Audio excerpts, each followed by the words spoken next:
अस्सलामुअलैकुम वरहमतुल्लाहि वबरकातुहू। కరుణామయుడు అపార కృపాశీనుడు అయినటువంటి ఆ సర్వేశ్వరుడు అయినటువంటి అల్లాహ్ సుబ్హానహు వ తఆలా పేరుతో ప్రారంభిస్తూ ఏదైతే ఈ రోజు నేను మొట్టమొదటిగా అస్సలాముఅలైకుం అన్నాను, దాని యొక్క అర్థం ఏంటంటే ఇక్కడ ఉన్నటువంటి ప్రతి ఒక్కరిపై ఆ అల్లాహ్ సుబ్హానహు వ తఆలా యొక్క కరుణా కటాక్షాలు మీ అందరిపై కురవాలని చెప్పేసి, మీరు అందరూ ఆరోగ్యాలతో పాటు ఉండాలని చెప్పేసి దువా చేస్తూ ఈ యొక్క కార్యక్రమాన్ని మొదలు పెట్టడం జరుగుతుంది. ఈ రోజు ఏదైతే ఈ ఆత్మీయ సమావేశం ఉంది మైనార్టీ సొంత తాడిపత్రిలో ఏర్పాటు చేయడం జరిగిందో ఇది నిజంగా చాలా ఆనందంగా ఉంది. ఎందుకంటే ఇంతమంది ముస్లింలు అందరూ కూడాను ఈ రోజు తాడిపత్రిలో మన క్యాండిడేట్ చేసి హర్పన్ రెడ్డి గారికి మద్దతుగా మీరందరూ కూడాను బాసటగా నిలవడం నిజంగా చాలా హర్షించదగ్గ విషయం. ఇన్షాల్లా ఆ దేవుని యొక్క చిత్తం ఉంటే కనుక ఇన్షాల్లా ఖచ్చితంగా రేపటి రోజున ఈ తాడిపత్రికి కాబోయే ఎమ్మెల్యే హర్పన్ రెడ్డి గారు అని చెప్పేసి ఇన్షాల్లా తెలియజేస్తూ ఆయన ఎమ్మెల్యేగా గెలవాలని చెప్పేసి భారీ మెజారిటీతో ఆయన గెలవాలని చెప్పేసి మనస్ఫూర్తిగా దువా చేస్తూ మీరందరూ కూడాను ప్రతి నమాజ్ లో కూడాను దువా చేస్తూ అందరికన్నా ముందు నా యొక్క ప్రసంగాన్ని మొదలు పెడతాం.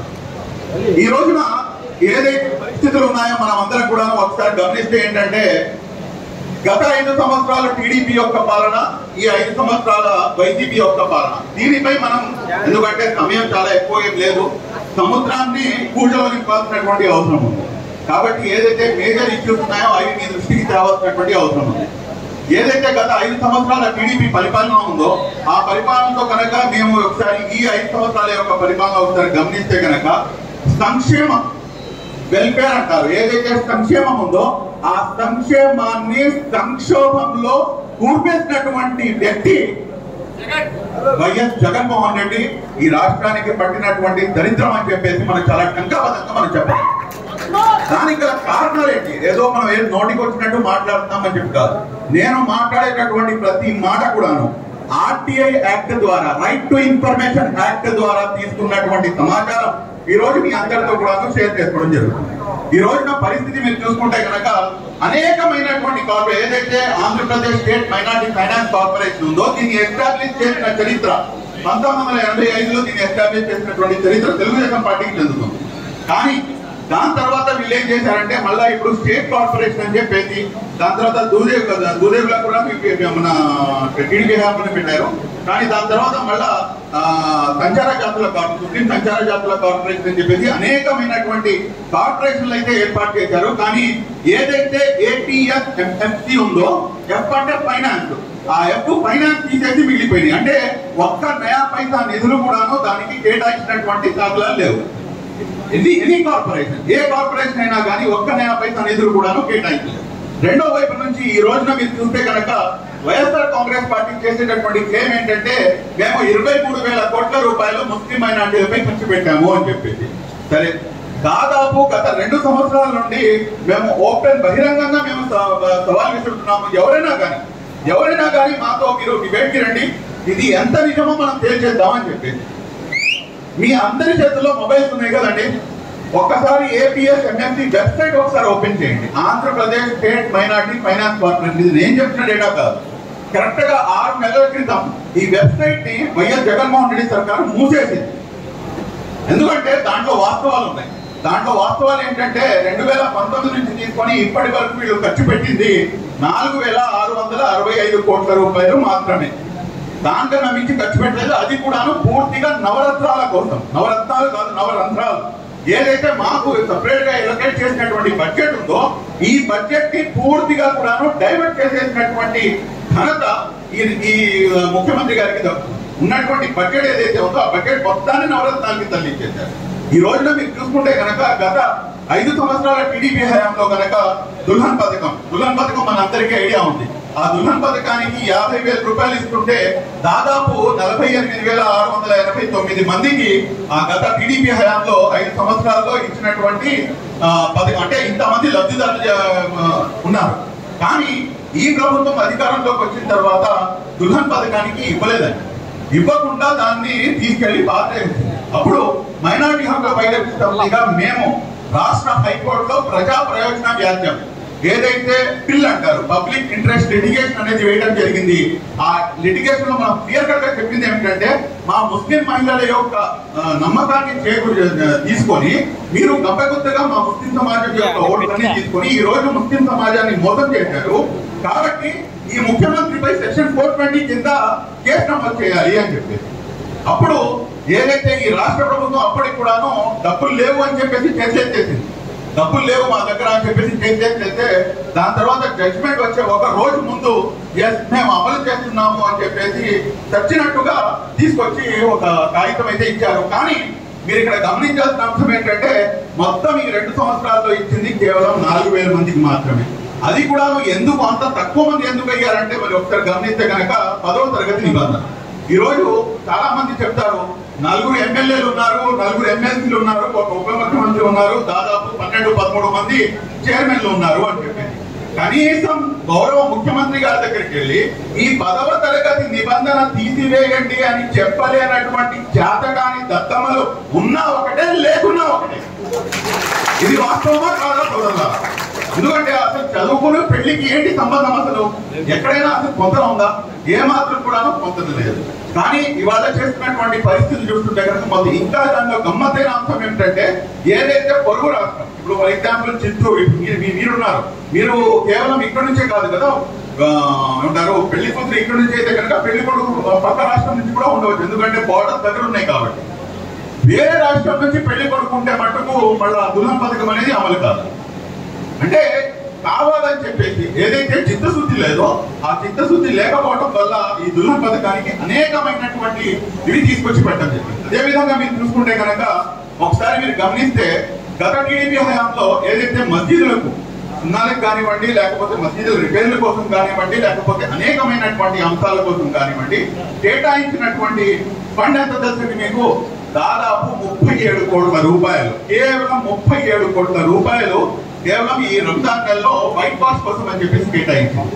కానీ ఈ ప్రభుత్వం కేటాయించింది గత 5 సంవత్సరాల్లో ఎంతో తెలిస్తే అంటే బాగా తెలివిగల వాళ్ళైతే కనుక అయ్యో ఇంత దారుణం జరిగిందా అంటారు. కానీ అతి తెలివి ఉన్న వాళ్ళైతే మటుకు నంబర్ ఎక్కువగా తగ్గి అంటారు. ఎందుకంటే వీళ్ళు ఖర్చు పెట్టింది 87 లక్షలు. ఇప్పుడు 37 కోట్లు ఎక్కువనా 87 లక్షలు ఎక్కువనా అనేది మన ముస్లిం సోదరులు ఒక విజ్ఞప్తి మొదలు పెడతారు. ఎందుకంటే ఏదైతే 87 నంబర్ పెద్దది కాబట్టి 87 లక్షలు ఎక్కువ అంటే వితండవాదం చేస్తే మనకు మాట్లాడాల్సిన ఇంకేం ఉండదు.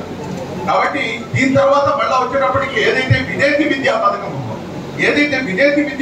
ఉందో ఆ విదేశీ విద్యా పథకాన్ని దాదాపు 527 మంది ముస్లిం విద్యార్థులు విదేశాలకు వెళ్ళి బ్రహ్మాండంగా అక్కడ చదువుకొని వాళ్ళు ఎస్టాబ్లిష్ అయ్యారు. కానీ ఈ ప్రభుత్వం అధికారంలోకి రాగానే మాకు గత ప్రభుత్వంతో మాకేంటి సంబంధం, ఆ ప్రభుత్వం ఇచ్చింది కాబట్టి మేము అమలు చేయము అని చెప్పేసి ఆ విదేశాల్లో ఉన్నటువంటి విద్యార్థులకు నరక యాతన చూపించినటువంటి ప్రభుత్వం ఏదైనా ఉందంటే అది కేవలం వైఎస్ఆర్ కాంగ్రెస్ పార్టీ ప్రభుత్వం అని కూడా మీరు గుర్తుంచుకోవాలి. ఎంత దారుణం అంటే దాదాపు వాళ్ళకి తినడానికి తిండి లేక ఉండడానికి ఇల్లు లేక వాళ్ళందరూ కూడా ప్లాట్ఫామ్ మీద పడుతున్నటువంటి పరిస్థితి ఈ వైఎస్ జగన్మోహన్ రెడ్డి గారు తీసుకున్నటువంటి నిర్ణయం. మరలా ఇంకోసారి మైనార్టీ హక్కుల బహిరంగ మళ్ళా కోర్టులోకి వెళ్తుంది, మళ్ళా డోర్ నాక్ చేసి మాకు ఇందులో అన్యాయం జరుగుతుందండి అని చెప్పేసి మళ్ళా ఇంకో ప్రజా ప్రయోజన వ్యాజ్యం వేస్తే ఈ రోజున దాదాపు ప్రతి ఒక్కరికి కూడాను ఏదైతే రావాల్సినటువంటి బకాయిలు ఉన్నాయో ఆ బకాయిలన్నీ కూడాను తెచ్చినట్టుగా చెల్లించడం జరిగింది. మళ్ళీ అక్కడ కూడా సేమ్ ఇదే పాయింట్ చెప్పారు, మేము మళ్ళా దీన్ని అమలు చేస్తున్నాం అని చెప్పేసి 1,00,000 కోట్లు పెట్టారు. ఈ రోజున మీరు చూసుకుంటే కనుక మొత్తం ఈ 5 సంవత్సరాల్లో అప్పట్లో 527 మంది విదేశాలకు వెళ్తే ఇప్పుడు కేవలం 12 మంది మాత్రమే విదేశాలకు వెళ్ళారు చదువుకోవడానికి. చూడండి ఎంత దారుణమైనటువంటి పరిస్థితి, ఎటువంటి పరిస్థితులు ఉన్నాయో అనేది ఒకసారి చూడండి. ఇవన్నీ చూసి ఏంటంటే ఈ రోజు ముస్లిం సమాజం ఇలాంటి అనేకమైనటువంటి అంశాలు ఉన్నాయి. ఇవన్నీ చూసి కూడా ముస్లిం సమాజం లేదు, మనం అందరూ కూడా వన్ సైడెడ్ గా డిసైడ్ అవ్వాలంటే కనుక డిసైడ్ అయ్యి మనం తెలుగుదేశం పార్టీకి బాధ్యతగా ఉండాలంటే ఏ రకంగా అయితే జనసేన పార్టీ ముందుకు వచ్చి మేము మద్దతు అని చెప్పగానే కుల రాజకీయాలకు లేవదీశారు, కులం మధ్యలో పోటాట పెట్టే విధంగా రాజకీయాలని మొదలు పెట్టారు. కానీ ఇప్పుడు ఏమైందంటే ఎప్పుడైతే బీజేపీతో అలయన్స్ అని చెప్పగానే ఈ 4% రిజర్వేషన్ అన్న అంశాన్ని ఈ రోజున తెర మీదకి తీసుకుని రావడం జరిగింది. ఈ రోజున 4% రిజర్వేషన్ కానివ్వండి, ఏదైతే బీజేపీతో కలిసిన అంశం కానివ్వండి, మనం అందరం కూడాను 2014 నుంచి 18 అయితే మనం మర్చిపోం కదా. 2014 నుంచి 18 వరకు ఇదే నారా చంద్రబాబు నాయుడు గారు అన్న వ్యక్తి ముస్లిం సమాజం యొక్క ఆర్థిక, సామాజిక, అదే విధంగా మతపరమైనటువంటి అంశాల్లో ఎక్కడ కూడాను జోక్యం చేసుకోకుండా అన్ని విధాలుగా తోడ్పాటు అందించినటువంటి వ్యక్తి నారా చంద్రబాబు నాయుడు గారు. ఈ మాట చెప్పడంలో ఏమాత్రం కూడా అస్యోక్తి లేదు. ఎందుకంటే నేను మీకు ఒక అంశం మీకు తెలియజేస్తాను. లాస్ట్ టైం ఒక ఇష్యూ జరిగింది, మీ అందరికీ గుర్తుండే ఉంటుంది. అంటే ఆయన ఎంత సున్నితంగా ఉంటారనేది మీ అందరికీ కూడా తెలియాలి. కాబట్టి ఒక ఇష్యూ జరిగింది, ఏదైతే మన యోగా డే రోజున ఒక చిన్న అంశం జరిగితే మన పెద్దలు షరీఫ్ గారు కూడా ఉన్నారు, ఆయన ఆధ్వర్యంలో మన అందరం కూడా వెళ్ళి ఇది ఒక ఇష్యూ జరిగింది సార్, ఇది మీరు తప్పుగా పొరపాటున మీరు మాట్లాడేశారు అని చెప్పేసి కొంతమంది మతపతులు వెళ్ళి మాట్లాడితే ఆయన లిటరల్ గా ఆయన కూర్చున్నటువంటి సీట్ మీద నుంచి లేచి నుంచొని 2 చేతులు జోడించి, అయ్యా నాకు దీంతో నాకు ఏమాత్రం కూడా తెలియదు, మీ వాళ్ళు ఏదైతే నాకు అందించారో అది మాత్రమే నాకు తెలుసు, అంతేగాని నాకు ఈ మతాల గురించి అయితే నాకు పెద్దగా అవగాహన లేదు, నన్ను మన్నించండి అని చెప్పేసి 2 చేతులు జోడించి ముస్లిం పెద్దలందరికీ కూడాను క్షమాపణ కోరినటువంటి వ్యక్తి నారా చంద్రబాబు నాయుడు గారు. దానికి నిదర్శనం మేము షరీఫ్ గారు ఆ రోజు ఆయన తాతో మనం కలిసినప్పుడు. కానీ ఈ రోజున మీరు గమనిస్తే కనుక ఎన్ని విధాలుగా ముస్లింల యొక్క పరిస్థితులు, అంటే కొంతమంది గుంటూరులో ఉన్నటువంటి ఎమ్మెల్యే అయితే ఏకంగా నౌఫిల్లా డైరెక్ట్ గా అల్లాహ్ కోల్ చేసినటువంటి వ్యక్తి మీరందరూ కూడా చూశారు. కానీ కనీసం అతను ముస్లిం అయి ఉండి కూడాను క్షమాపణ చెప్పాలన్నటువంటి ఇంగిత జ్ఞానం కూడా అతని దగ్గర లేదు. కానీ ఈ రోజున 4% రిజర్వేషన్ అంశానికి వద్దాం. 4% రిజర్వేషన్ అనేది అసలు ఇది కావాలని చెప్పేసి ఒక రకంగా ఒక కుట్ర పరంగా దీన్ని తీసుకొని రావడం జరిగింది. ఫస్ట్ ఆఫ్ ఆల్ 4% రిజర్వేషన్ కి దాని తర్వాత వైఎస్ జగన్మోహన్ రెడ్డి గారికి ఎటువంటి సంబంధం కూడా లేదు. ఇది ఎలా ఉందంటే మాట్లాడితే 4% రిజర్వేషన్ గురించి మాట్లాడుతుంటే ఎవరికో పుట్టిన కొడుక్కి నేను తండ్రిని అని చెప్పుకున్నట్టు విధంగా ఉంది. ఎందుకంటే 4% రిజర్వేషన్ ఇచ్చింది కాంగ్రెస్ పార్టీ, 4% రిజర్వేషన్ ఇచ్చింది సోనియా గాంధీ. దాని తర్వాత అది ఈ రోజున ఎక్కడైతే తీసుకెళ్లేదు సుప్రీంకోర్టులో ఏదైతే కేసు నడుస్తుందో ఆ కేసు చేసినటువంటి వ్యక్తి ఎవరో మీకు తెలియాలి. ఆ కేసు చేసినటువంటి వ్యక్తి ఈ రోజున రాజ్యసభ ఎంపీగా ఉన్నటువంటి ఆర్ కృష్ణయ్య గారు, వైఎస్ఆర్ కాంగ్రెస్ పార్టీ లీడర్. ఇది వాస్తవం. ఈ విషయాన్ని పక్కతో తప్పించి ఈ రోజున ముస్లిం సమాజాన్ని ఏంటంటే ఏదో విధంగా మాయ చేద్దామని చెప్పేసి ప్రయత్నం చేస్తారు. కానీ ఇక్కడ ఇంకో అతి ముఖ్యమైనటువంటి అంశం ఏంటంటే 4% రిజర్వేషన్ ని ఎవరు కూడా తీయలేరు. ఎందుకంటే ఆ 4% రిజర్వేషన్ అన్న అంశం అనేది సుప్రీంకోర్టులో ఉంది. ఆ సుప్రీంకోర్టులో ఉన్నటువంటి అంశాన్ని ఈ దేశ ప్రధానమంత్రి గారు కాదు కదా, హోంమంత్రి గారు కాదు కదా, స్వయాన ముఖ్యమంత్రి గారు అనుకున్నా కానీ ఎవరు ఏం చేయడానికి లేదు. కాబట్టి ఈ మినిమం లాజిక్ అనేది మర్చిపోయి ఈ రోజు ముస్లిం సమాజాన్ని ఏంటంటే ఒక ఫాల్స్ మెసేజెస్ అనేది వ్యాప్తి చేస్తూ, అదే విధంగా మీకు ఇంకా గమ్మతైన అంశం ఏంటంటే ఇక్కడ మనం నిజంగా భారతీయ జనతా పార్టీకి చెందినటువంటి అధ్యక్షురాలు పురంధరేశ్వరి గారు ఏదో 4% రిజర్వేషన్ గురించి మాట్లాడారని చెప్పేసి ఒక ఫేక్ స్టేట్మెంట్, ఫేక్ వీడియోని కూడా సర్క్యులేట్ చేశారు. దాని తర్వాత చంద్రబాబు నాయుడు గారి యొక్క ఏదైతే వీడియో ఉందో ఆ వీడియోని కూడా ట్యాంపర్ చేసి సర్క్యులేట్ చేశారు. దాని తర్వాత మన పీయూష్ గోయల్ గారు వస్తే ఆ పీయూష్ గోయల్ గారి యొక్క అంశంలో కూడాను 4% రిజర్వేషన్ తీసేస్తున్నారు అని చెప్పేసి పెట్టారు. కాబట్టి ఇదంతా ఏంటంటే ఒక రకమైనటువంటి భయం అనేది వైఎస్ఆర్ కాంగ్రెస్ పార్టీకి మొదలైంది. భారతీయ జనతా పార్టీతో కలిసి ఉన్నా కూడా కానీ ముస్లింలకు నారా చంద్రబాబు నాయుడుపై ఇంత అపారమైన నమ్మకం ఏంట్రా బాబు అని చెప్పేసి. కాబట్టి ఈ అంశాన్ని మనం అందరం గమనించి మనం అందరం కూడా చాకచక్యంగా ముందుకు కొనసాగించాల్సిన అవసరం ఉంది. ఇదే విధంగా ఇదన్నీ ఏంటంటే ఇప్పుడు దాకా మనం మాట్లాడుతుంది సంక్షేమం గురించి అయితే, రెండో వైపు మాట్లాడితే బీజేపీ అంటారు. ఈ రోజున ఏదైతే సిఏఏ ఉందో సిటిజన్ అమెండ్మెంట్ యాక్ట్, ఈ రోజున మన ఆంధ్ర రాష్ట్రంలో 22 మంది ఎంపీలు మన లోక్సభలో, 11 మంది రాజ్యసభలో ఉన్నారు. అంటే 33 మంది ఎంపీలు ఉన్నారు. ఏదైతే ఈ సిఏఏ బిల్ ఉందో ఈ సిఏఏ బిల్లుని పూర్తిగా అమలు చేసినటువంటి, పూర్తిగా సపోర్ట్ చేసినటువంటి పార్టీ మొత్తం 33 మంది ఎంపీలు ఆ బిల్లుకి సపోర్ట్ చేసి ఇక్కడికి వచ్చి నంగరాజి నాటకాలు ఆడతారు. ఇది వాస్తవమా కాదా? ఇది 100% వాస్తవం. డబుల్ స్టాండర్డ్స్ అంటారు. అంటే అక్కడ ఒక రకంగా మాట్లాడతారు, ఇక్కడికి వచ్చి ఒక రకంగా మాట్లాడతారు. కాబట్టి మీరు గమనిస్తే ఏంటంటే ఈ రోజున సిఏఏ అనేది చట్టం అయ్యి దానికి నోటిఫికేషన్ విడుదల అయ్యిందంటే భారతదేశంలో దానికి మూల కారణం వైఎస్ఆర్ కాంగ్రెస్ పార్టీ.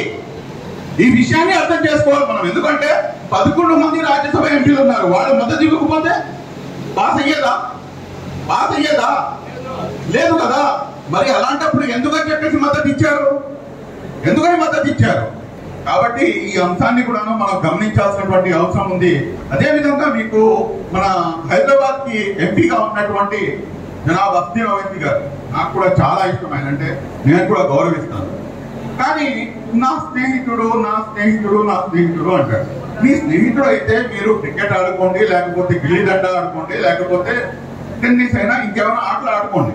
కానీ ఆంధ్ర రాష్ట్రంలో ఉన్నటువంటి ముస్లింల జీవితాలతో ఆడుకునే ప్రయత్నం ఆయన చేస్తున్నాడు. ఈ విషయాన్ని మనం గమనించాలి. ఎందుకంటే ఎప్పుడైతే నా దోస్త్ అంటున్నారో మీరు, ఎప్పుడైతే ఇతను సిఏఏకి సపోర్ట్ చేశారో అప్పుడు ఎందుకు ఆపలేదు మీ దోస్తుని? ఆపలేదా మిత్రులారా? ఆపాలి కదా. మరి మీరు ఆపకుండా మీరు ఆ రోజు మీరు కామ్గా కూర్చొని ఈ రోజు ఆలోచనగా మీరు ఇక్కడికి వచ్చేసి మీరు ఒక బ్లూ మీడియాకి మాట్లాడుతూ లేదు ముస్లింలందరూ కూడాను ఫలానా పార్టీకి ఓటు వేయాలి అని చెప్పడానికి మీరెవరు? మిస్బా ఆత్మహత్య చేసుకున్నప్పుడు మీరు మాట్లాడారా? అబ్దుల్ సలాం ఆత్మహత్య కుటుంబ సమేతంగా ఆత్మహత్య చేసుకున్నప్పుడు మీరు మాట్లాడారా? ఇబ్రాహీం ని పట్టపగలు హత్య చేసినప్పుడు మీరు మాట్లాడారా? గోనెగండ్ల మండలం ఎర్రబాడు గ్రామం కర్నూలు జిల్లాలో 22 సంవత్సరాల యువతి హాజిరాబీను పాడు చేసి మర్డర్ చేసి 3 సంవత్సరాలు అవుతుంది. ఇవాళ వరకు మర్డర్ చేసింది ఎవరో తెలియదు. మరి అలాంటప్పుడు ఇప్పటి వరకు మాట్లాడకుండా మళ్ళా నా దోస్త్ అని చెప్పేసి ఏ మొహం పెట్టుకొని మీరు అడుగుతున్నారని చెప్పేసి మనం అడగాలా వద్దా మిత్రులారా? అడగాల్సినటువంటి అవసరం ఉంది కదా. అరే ఇదంతా తీసి పక్కన పెడదామని మీకు వారి గమ్మత్తైన అంశం ఒకటి చెప్తాను. ఎంఐఎం పార్టీకి సంబంధించినటువంటి కొంతమంది నాయకులు మన ఆంధ్ర రాష్ట్రంలో కూడా ఉన్నారు. పాపం చాలా కష్టపడతారు. వాళ్ళు చాలా కష్టపడతారు. 30-35 సంవత్సరాల నుంచి ఇక్కడ ఆంధ్ర రాష్ట్రంలో ఉన్నారు. దాదాపు 8-9 జిల్లాల్లో వాళ్ళు ఉన్నారు. మీకు కామెడీ ఏంటంటే ఇందులో ఆ 8-9 మందిలో నుంచి 6 నుంచి 7 ఒక్కడిద్దరు తప్పించి మిగిలిన వాళ్ళందరూ కూడా తెలుగుదేశం పార్టీతో పాటు కలిసి పనిచేస్తున్నారు. ఈ అంశం మీకు తెలియదా? ఇక్కడ ఉన్నటువంటి పరిస్థితులు ఏంటో అనేది మీరు కనుక్కోకుండా మీరు సింపుల్ గా మీరు ఫలానా ఆయనకి ఓటేసేయండి అని చెప్పేసి చెప్పే రైట్ మీకు ఎక్కడిది? మీరు ఇక్కడ వచ్చి మీరు ఇక్కడ ఉన్నటువంటి అంశాలపై మీరు కనీసం మీరు మాట్లాడకుండా, ఇక్కడ ఉన్నటువంటి సమస్యలపై మీరు కనీసం మీరు ఇలా జరుగుతుందా, ఇది తప్పు, నేను మాట్లాడతాను అని చెప్పేసి చెప్పకుండా ఈ రోజు ఆలోచనగా మీరు మాట్లాడితే అది ఎంతవరకు సమంజసం? అది అంటే మీ యొక్క లోపాకారి ఒప్పందం ఏదైతే ఉందో ఇక్కడ చాలా స్పష్టంగా బహిర్గతమవుతుంది. కాబట్టి సోదరులు మిత్రులు ఈ అంశాన్ని కూడాను మీరు గమనిస్తారని చెప్పేసి ఆశిస్తున్నాను. లాస్ట్ బట్ నాట్ లీస్ట్, ఇందాక మీకు ఒక మాట చెప్పారు, సంక్షోభంలో కూరుకుపోయింది. ఈ రోజున రెండో వైపు ఏంటంటే ప్రశ్నిస్తే కేసులు, ప్రశంసిస్తే పదవి. అబ్దుల్ సలాం అన్న వ్యక్తి నిజంగా ఆ విషయం మనం మాట్లాడేటప్పుడు ఏంటంటే గూంపంతో వచ్చేసి, ఎందుకంటే నేను దొంగను కాదు అని చెప్పేసి అతను ఎస్టాబ్లిష్ చేసుకోవడానికి, నేను దొంగతనం చెయ్యలేదు అని చెప్పి ఎస్టాబ్లిష్ చేసుకోవడానికి తనతో పాటు తన భార్య ఇద్దరు కూర్చొని మాట్లాడుతుంటారు. నేను చచ్చిపోతేనా కానీ నన్ను నమ్ముతారేమో, నేను దొంగని కాదని చెప్పి. అంటే నువ్వు ఇలా చచ్చిపోతే కనుక నిన్ను నమ్మడం కాదు, ఆ నెపం నాపై చేస్తారు. ఇప్పుడు అది ఆల్రెడీ నాకు వార్నింగ్ ఇస్తున్నారంటే సరే మనం ఇద్దరం కలిసి చచ్చిపోతామంటే, అరే మేము ఇద్దరం కలిసి చచ్చిపోతే రేపు రోజున పిల్లల భవిష్యత్తు ఏంటి అని చెప్పి మాట్లాడుకొని నలుగురు కట్టుకొని తీసుకెళ్లి ఒక రైల్వే ట్రాక్ పై వెళ్ళి ఒక తాడు తీసుకొని ఇద్దరు పిల్లలు ఎక్కడ పిల్లలు లేచి పారిపోతారు అని చెప్పి ఆ తాడు తీసుకొని ఆ రైల్వే ట్రాక్ కి కట్టేసి అందరూ నలుగురు కలిసి ఆత్మహత్య చేశారు. వైఎస్ జగన్మోహన్ రెడ్డి గారు మీరు ఏం చేశారు? మీరు దీని అంశంపై ఎప్పుడు దాకా అయితే ప్రజా సంఘాలు దీనిపై మాట్లాడలేదు, అప్పుడు దాకా కనీసం నోరు కూడా కదపలేదు. అయ్యా న్యాయం చేయండి అంటే ఈ దౌర్భాగ్యపు ప్రభుత్వం ప్రలోభాలకు గురి చేస్తుంది. ఎంత దారుణమైనటువంటి ప్రలోభాలంటే, ఇప్పుడు అబ్దుల్ సలాం పోయాడు, అబ్దుల్ సలాం భార్య పోయింది, దాంతో పాటు ఇద్దరు పిల్లలు కూడా పోయారు. ఇక నువ్వు న్యాయం ఎవరికి చేస్తావు? ఆ కుటుంబంలో మిగిలిన కుటుంబం ఆత్మహత్య చేసుకుంటే అత్తగారికి తీసుకెళ్లి 29 లక్షలు ఇచ్చి ఇక అబ్దుల్ సలాంకి న్యాయం చేసేసినట్టే. కానీ మన హౌస్ లో ఉన్నటువంటి ఎమ్మెల్సీ గారు, మన ఎన్ఎండి ఫారూక్ గారు అప్పుడు ఆ అంశాన్ని హౌస్ లో లేవదీస్తే అప్పుడు ఉన్నటువంటి హోమ్ మినిస్టర్ గారు సుచరిత గారు మాటిస్తారు, మేము ప్రభుత్వం తరఫు నుంచి సిబిఐ ఎంక్వైరీ చేస్తాము అని చెప్పారు. ఈ రోజు వరకు సిబిఐ ఎంక్వైరీ ఎందుకు వేయలేదు? ఈ అంశంపై మనం ప్రశ్నించాలా వద్దా? ఎంత దారుణమైనటువంటి అంశం చూడండి ఒకసారి. అదేవిధంగా మీకు ఈ రోజు నాకు కర్నూలు జిల్లా కోనేకండ ఇందాక చెప్పాను కదా, ఏదైతే హాజిరా అనే అమ్మాయి, ఆ హాజిరా అనే అమ్మాయికి 3 సంవత్సరాలు అవుతుంది, ఇప్పుడు దాకా హత్య ఎవరు చేశారో తెలియదు. సేమ్ ఇలాంటి ఘటనే మీరందరికీ కూడా గుర్తుండే ఉంటుంది. ఆయిషా మీరా అంశం, ఇబ్రాహీంపట్నంలో ఒక నర్సింగ్ విద్యార్థిని ఆయిషా మీరాని కూడాను ఎవరైతే వీరి తండ్రి గారైనటువంటి వైఎస్ రాజశేఖర రెడ్డి గారు ఆయన హయాంలో ఆయిషా మీరాని ఆ అమ్మాయిని పాడు చేసి హత్య చేసింది ఎవరు అనేది ఎవరికి తెలియదు. తండ్రికి తగ్గ తనయుడిలాగా ఈ రోజున హాజిరా అంశాన్ని కూడాను అలాగే తీసుకెళ్తున్నాడు ఈ ముఖ్యమంత్రి.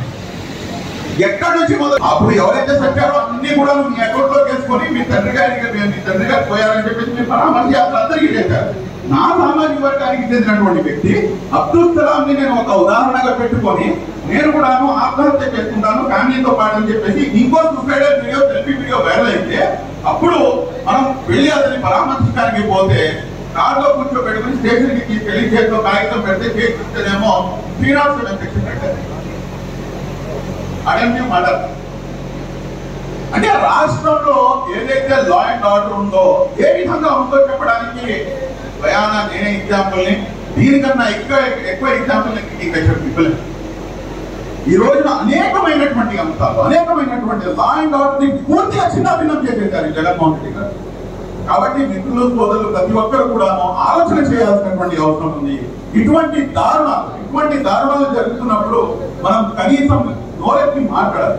కారుణ్యమూర్తి మహమ్మద్ ప్రవక్త సల్లల్లాహు అలైహి వసల్లం గారి ఒక ఉపమానం ఉంది. ఆ ఉపమానం ఏమిటంటే ఎక్కడైనా ఒక తప్పు జరుగుతుంటే కనుక దానికి 3 స్టేజెస్ లో విభజిస్తారు. ఫస్ట్ స్టేజ్ ఏంటంటే మీ దగ్గర కనుక దమ్ము ధైర్యం ఉంటే కనుక చేత్తో ఆపే ప్రయత్నం చేయండి, తప్పు అని చెప్పి మీరు చేత్తో ఆపండి. రెండో స్టేజ్ ఏంటంటే మీరు చేత్తో ఆపే మీకు దమ్ము ధైర్యం మీ దగ్గర లేకపోతే కనీసం ఏదైతే ఈ 4 ఇచ్చాడో దేవుడు, ఆ 4 ద్వారా అయినా కానీ ఓ అబ్దుల్లా, ఓ శ్రీనివాస్, ఓ డేవిడ్ నువ్వు చేస్తుంది తప్పు అని చెప్పి మాట్లాడాల్సినటువంటి అవసరం ఉంది. దానికి కూడా నువ్వు ధైర్యం లేదు అనుకున్నాం కాసేపటికి లాస్ట్ స్టేజ్ ఏంటంటే కనీసం మనసులో అయినా అనుకోవాలి ఇది జరుగుతుంది తప్పు అని చెప్పి. కనీసం మీరు అందరూ కూడా మనసులో అనుకొని ఈ మనసులో అనుకునేది ఏదో మీరు డైరెక్ట్ గా ఎప్పుడైతే పోలింగ్ బూత్ లోకి వెళ్తారో అక్కడ వీటన్నిటిని కూడా తెలుసుకొని సైకిల్ గుర్తుపై ఓటేయండి. చాలా ఈ రోజు రాష్ట్రంలో జరుగుతున్నటువంటి అరాచకాలకు హద్దు లేదు. ఈ రోజు మీరు చూసుకుంటే కనుక ఏదైతే సింపుల్ ఎగ్జాంపుల్ ఇచ్చి చాలా నా యొక్క ప్రసంగాన్ని పూర్తి చేస్తాను. ఏదైతే 23,000 కోట్లు నేను ఖర్చు పెట్టాను అని చెప్పేసి ఈ ప్రభుత్వం చెప్తుందో దానికి ఒక ఎగ్జాంపుల్ చెప్తాను. గతంలో కూడా అన్ని ప్రభుత్వాలు పాలించాయి కదా, అన్ని ప్రభుత్వాలు పాలించినప్పుడు మనకి పెన్షన్లు వచ్చినాయి, అదేవిధంగా ఏదైతే BCMFమెంట్ లో అది వచ్చింది, అదేవిధంగా రైతుల భరోసాకు వచ్చింది, దాని తర్వాత వికలాంగులు ఎవరైతే ఉంటారో వాళ్ళకి కూడా ఇవ్వలేదు. కానీ ఈ ప్రభుత్వం యొక్క దొంగచాటుతనం ఎంత దారుణంగా ఉందో ఒక్కసారి మీరు గమనించండి. సెంట్రల్ గవర్నమెంట్ ఒక స్కీమ్ తీసుకొస్తుంది, మధ్యాహ్న భోజన పథకం అని చెప్పింది, మిడ్ డే మీల్ ప్రోగ్రామ్. ఈ మిడ్ డే మీల్ ప్రోగ్రామ్ లో ఎంతమంది అయితే ముస్లిం విద్యార్థులు భోజనం చేస్తున్నారో దానికి ఎంతైతే ఖర్చు అయిందో ఆ ఖర్చుని సపరేట్ చేసి మా యొక్క మైనారిటీ వెల్ఫేర్ బడ్జెట్ లో తీసుకొచ్చి చూపిస్తున్నాడు. అదే విధంగా ఎవరైతే రైతులు ఉన్నారో రైతులకు ఇచ్చిన దానికి ఎప్పుడైనా కానీ జనరల్ బడ్జెట్ ఇదిగోండి మీ మైనారిటీ సంక్షేమానికి ఇంత ఖర్చు పెట్టాను అని చెప్పేసి ఆ లెక్కలు చూపిస్తుంటే ఇంకా దీనికన్నా సిగ్గుమాలిన ప్రభుత్వం ఇంకేమైనా ఉంటుందా చెప్పండి. ఈ రోజున మీరు చాలా స్పష్టంగా నిన్న సూపర్ 6 మేనిఫెస్టో మా అందరి అభిమాన నాయకుడు శ్రీ గౌరవ నారా చంద్రబాబు నాయుడు గారు నిన్న సూపర్ 6 ఒక మేనిఫెస్టో అనేది రిలీజ్ చేశారు. ఒక్కసారి ఆ మేనిఫెస్టోని గమనిస్తే వైఎస్ జగన్మోహన్ రెడ్డి గారు చేసినటువంటి ఏదైతే ఓ మోసం ఉందో మీకు స్పష్టంగా కనిపిస్తుంది. ఆ స్పష్టంగా కనిపించే దాంట్లో ఏంటంటే ఏదైతే ఈ సూపర్ 6 ఉన్నాయో ఫ్రీ సిలిండర్ అందరికి వచ్చింది కదండి, దాంట్లో ముస్లిమ్స్ కూడా ఇస్తారుగా, ఇస్తారు కదన్నా, ముస్లింస్ కి కూడా ఇస్తారు. మళ్ళీ దాని తర్వాత ఏదైతే 1,500 ఇస్తారో ఆ 1,500 కూడా ముస్లింస్ ఇస్తారు. ఆ సూపర్ 6 లో ఉన్న ప్రతిదీ కూడా ముస్లింస్ అందరికి ఇస్తారు. మళ్ళీ సపరేట్ గా ముస్లింల సంక్షేమం అని చెప్పేసి ఒక ప్రాణం పెట్టాడు పెద్ద. చూసారా ఇది చిత్తశుద్ధి అంటే. ఈ రోజున చాలా ఓపెన్ గా చాలా స్పష్టంగా ఇచ్చినటువంటి ఇచ్చినటువంటి హామీలోంచి ఒక హామీ మన దూదేగుల సోదరులు వారి కోసం అని చెప్పేసి ఏదైతే దూదేగుల కార్పొరేషన్ ఉందో దానికి సంవత్సరానికి 100 కోట్ల రూపాయల నిధులు, సంవత్సరానికి 100 కోట్లు కేవలం దూదేగుల కోసం ఖర్చు పెడతానని చెప్పేసి హామీ ఇచ్చారు. ఈ సూపర్ 6 కాకుండా సపరేట్ గా మాకు ఇచ్చేటటువంటివి ఇవన్నీ ఒక ఎత్తు అయితే కనుక APSMFC Andhra Pradesh state minority finance corporation, ఈ కార్పొరేషన్ ద్వారా ఎవరికైనా కానీ ఈ 5 సంవత్సరాల్లో ఒక్క నయా పైసా లోన్ ఎవరైనా తీసుకుంటే ఒక్కసారి చేయలేపండి, మీకు ఇక్కడ పిలిపించి ఘనంగా సన్మానం చేద్దాం. ఎవరైనా వచ్చిందండి? ఎవరైనా వచ్చిందా? ఒక్కరికి కూడా రాలేదు. కానీ నారా చంద్రబాబు నాయుడు గారు ఇచ్చినటువంటి హామీ ఏంటంటే మేము వితౌట్ ఎనీ ఇంట్రెస్ట్, ఫిలాసఫీ అంటే ఇంట్రెస్ట్ లేకుండా 5 లక్షల వరకు వడ్డీ లేని రుణాన్ని APSMFC ద్వారా ఇస్తామని చెప్పేసి ఏదైతే మేనిఫెస్టోలో ఉందో మేనిఫెస్టోలో ప్రకటించారు. అలాగే దుల్హన్ పథకానికి 1 లక్ష రూపాయలు వితౌట్ ఎనీ కండిషన్లలో ఓన్లీ 3 కండిషన్లు ఉంటాయి నాకు తెలిసి, ఏదైతే గత ప్రభుత్వం నడిచినాయి. 21 సంవత్సరాలు పెళ్లి కొడుకుకి, 18 సంవత్సరాలు పెళ్లి కూతురికి, దాని తర్వాత white card. There end the matter. ఒకసారి మీరు గమనించండి, ఆలోచించి నిర్ణయం తీసుకోండి. ఏదైతే బీజేపీ యొక్క బూచి మాకు చూపించే ప్రయత్నం చేస్తున్నారో నేను మీకు ఒకే ఒక్క లాస్ట్ మాట చెప్పేసి ఇంకా నా ప్రసంగాన్ని ముగించేస్తాను. ముస్లిం సమాజం ఎవరితో భయపడుతుంది? ఎవరితో భయపడతారో చెప్పడానికి కూడా ఆలోచిస్తున్నారా? బ్లాక్ బస్టర్ అయిపోవాలి, ఇదే బ్లాక్ లేకపోవాలి. ఎవరితో భయపడతారు? అల్లాహ్ సుబ్హానహు వ తఆలా మాకు చెప్పేది ఏంటంటే హస్బునల్లాహ్, ఆ అల్లాహ్ మాత్రమే చాలు. జబ్బర్ రెడ్డి గారికి భయపడాల్సిన అవసరం లేదు, ఏ చౌదరి గారికి భయపడాల్సినటువంటి అవసరం లేదు, ఏ ఇతర రాజకీయ నాయకులకి భయపడాల్సినటువంటి అవసరం లేదు. ఆ భయం లేకుండా పుట్టినటువంటి జాతి ఏదైనా ఉందంటే మాషాల్లా ముస్లిం సమాజం. అందరూ కూడా న్యాయానికి వారసులుగా నిలుచుంటారు. ఈ రోజున మీరు అన్యాయాన్ని ఏదైతే జరుగుతుందో దాన్ని చూడాలి.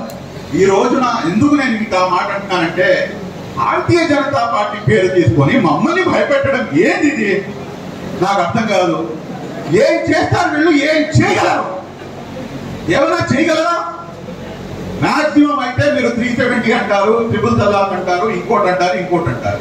మీరు నేను సరిగ్గా ఏదైతే అల్లాహ్ సుబ్హానహు వ తఆలా యొక్క వాణి ఖురాన్, దాని తర్వాత ఏదైతే అహాదీస్, ఈ రెండింటిని మనం పట్టుకొని మనం ముందుకు కొనసాగితే ఎవరైనా మాకేమైనా చేయగలరా?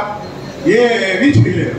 మరి అలాంటప్పుడు ఈ బీజేపీ పేరు తీసుకొని ముస్లిం సమాజాన్ని రెచ్చగొట్టే ప్రయత్నము, అదేవిధంగా ముస్లిం సమాజాన్ని పెడదో పట్టించే ప్రయత్నం ఏదైతే చేస్తున్నారో దీన్ని మనం ఖండించాల్సినటువంటి అవసరం ఉందా లేదా? ఇక్కడ ఒక్క విషయం మీరు గమనించాలి. భారతీయ జనతా పార్టీకి ఓడించాలి అని చెప్పి నేనైతే కోరుకోనండి. అదే విజయన్ సాహిబ్ గారు భారతీయ జనతా పార్టీని ఓడించారంటారు ఏంటంటే, అంటే మీరు ఎప్పటివరకు అయితే ముస్లిం సమాజం భారతీయ జనతా పార్టీ ఓడిపోవాలి అని చెప్పేసి మనం మాట్లాడుతూ ఉంటామో అప్పటి వరకు భారతీయ జనతా పార్టీ గెలుస్తూనే ఉంటుంది. దానికి కారణం వెరీ సింపుల్. ఏదైతే వారి యొక్క ప్రణాళిక ఉందో ఆ ప్రణాళికలో భాగం, ఆ ప్రణాళికలో పావులు మీరు నేను మనం అందరమే.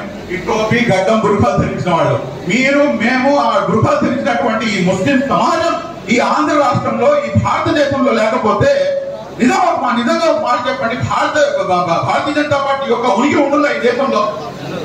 ఉందా? ఏంటంటే ఆలోచిస్తారేంటి? ముస్లింలు లేకపోతే భారతీయ జనతా పార్టీ ఉనికి ఉందా? ఇది వాస్తవం. కాబట్టి నరేంద్ర మోదీ గారు కానివ్వండి, అమిత్ షా గారు కానివ్వండి, లేకపోతే భారతీయ జనతా పార్టీ యొక్క అగ్రనాయకులు అందరూ కూడాను మాకందరికి కూడాను ఇంకో 100 జన్మలకు వెళ్తున్నా కానీ మమ్మల్ని ధన్యవాదాలు తెలియజేయాలి. బాబు మీరు ఇక్కడ ఉన్నందుకు, మేము ఈ 10 సంవత్సరాలు మేము అధికారంలో ఉండగలిగాము అని చెప్పి. కాబట్టి పోలరైజ్ కాకుండా చూసుకోండి. మీరు ఒకవైపు మేమందరం కూడా ఓడిస్తాము అంటే, రెండో వైపు ఎవరైతే మా మెజారిటీ మిత్రులు సోదరులు ఉన్నారో వాళ్ళందరూ కూడా ఒక సైడ్ పోలరైజ్ అయితే ఏం జరుగుతుంది సోదరులా? ఏం జరుగుతుంది? వాళ్ళకి కావాల్సింది మనం చేస్తున్నామా, లేకపోతే గమ్మున ఉండడం బెటరా? గమ్మున ఉండడం అంటే ఏదో మీరు ఏం మాట్లాడు, దానికి ఒక హిక్మతే అమలి అంటారు. ఖురాన్ చాలా స్పష్టంగా అరిసి మరి చెప్తుంది. మీరు ఏదైతే హిక్మత్ ఉందో ఆ హిక్మత్ ని గట్టిగా పట్టుకోండి, ఆ హిక్మత్ ని అమలు చేయండి అని చెప్పేది. మరి అలాంటప్పుడు ఆ హిక్మత్ అంటే లౌక్యం. ఆ లౌక్యాన్ని విడనాడి మనం చేస్తుంది ఏమిటి? దానికి విరుద్ధంగా వ్యవహరిస్తున్నారు. ఈ 5 సంవత్సరాలు మీరు ఉన్నది ఎవరితో నాకు అర్థం కాక అడుగుతాను. ఈ 5 సంవత్సరాలు మీరు ఉంపడిగత్తుగా భారతీయ జనతా పార్టీకి లేరా? మీరు ఉంపడిగత్తుగా ఉన్నారా లేదా? సహజీవనం చేశారా లేదా? ఇక్కడైతే మాషాల్లా హలాల్ నికా చేసుకొని సంసారం చేస్తున్నాను. సంసారం మంచిదా లేకపోతే సహజీవనం మంచిదా? మిత్రులు సోదరులు మీరందరూ కూడా ఆలోచించుకోవాలి. ఇన్షాల్లా ఇటువంటి మంచి అవకాశం ఇచ్చిన ప్రతి ఒక్కరికి కూడాను, పెద్దలు అహ్మద్ షరీఫ్ గారికి, మరి ముఖ్యంగా ఇక్కడ ఉన్నటువంటి పార్లమెంట్ సభ్యులు మన లక్ష్మీకాంత్ గారికి, అదేవిధంగా నా జేసీ ఎస్మిత్ గారికి బ్రహ్మాండమైనటువంటి మెజారిటీతో, ఆ మెజారిటీ మొత్తం రాష్ట్రం మొత్తం కూడాను ఇది ఒక ఎగ్జాంపుల్ గా నిలబడిపోవాలి ఇన్షాల్లా. అటువంటి మెజారిటీతో జేసీ ఎస్మిత్ రెడ్డి గారిని గెలిపించండి. ఆ గెలిపించాల్సినటువంటి బాధ్యత ఈ అందరిపై ఉంది అన్న సంగతిని గమనించండి.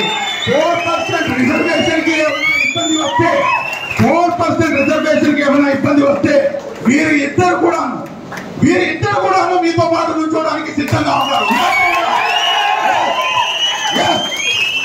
కాబట్టి సోదరులారా, మమ్మల్ని కావాలని చెప్పేసి పూచి చూపిస్తున్నారు. మేము తిరిగి వాళ్ళకి పూచి చూపిద్దాం. Thank you very much. జై హింద్. అస్సలాము అలైకుం వరహ్మతుల్లాహి వబరకాతుహు.